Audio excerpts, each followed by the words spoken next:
Là, je vais vous présenter pour la section bande dessinée le travail de Grégory Germain. C'est un élève que j'ai rencontré, évidemment en le corrigeant tout d'abord, et puis qui a participé déjà à des ateliers, puisqu'on anime des ateliers pour nos élèves.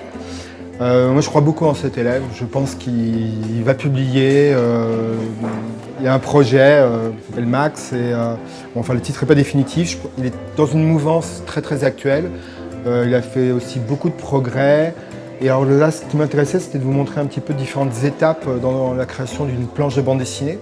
On va oublier tout ce qui est scénario, qu'on ne voit pas ici, mais qui est évidemment un point complètement névralgique, un squelette indispensable pour faire une histoire. Et donc là, on a le rough d'une page, enfin même ce qu'on peut appeler un monstre, où le dessinateur, une fois qu'il a établi son découpage, il va commencer à griffonner de façon extrêmement rapide pour voir comment la page se tient, l'emplacement des bulles et déjà opérer certains choix au niveau du cadrage. Éventuellement se rendre compte que peut-être des choses qu'il avait mises sur le papier strictement ne fonctionnent plus avec la page en entier. Et puis peut-être que cette page fonctionne mal avec la page qui est à gauche ou à droite. Ici, on a ce qui s'appelle un model sheet, c'est-à-dire que c'est la personnification d'un personnage. Donc ça, c'est plutôt pour le dossier pour l'éditeur.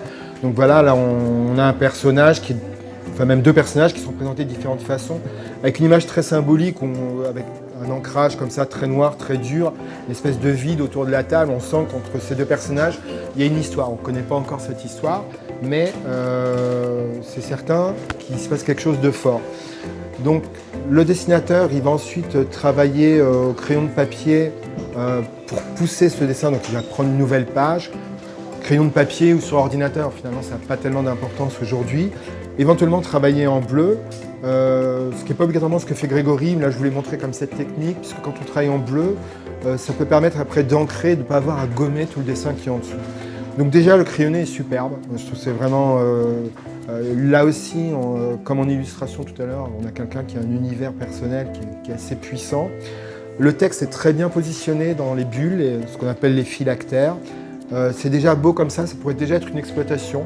Et là, exprès pour les 10 ans d'Harcourt, Grégory nous a finalisé cette case avec un ancrage, donc avec plein de pleins et de déliés, avec quelque chose d'assez sensuel dans le trait.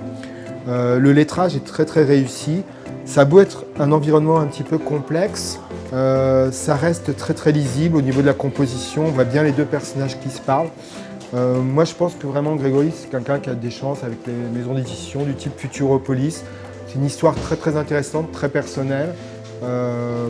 Donc voilà, je fais pari que le temps peut-être que cette interview sorte, eh bien, il aura signé quelque part.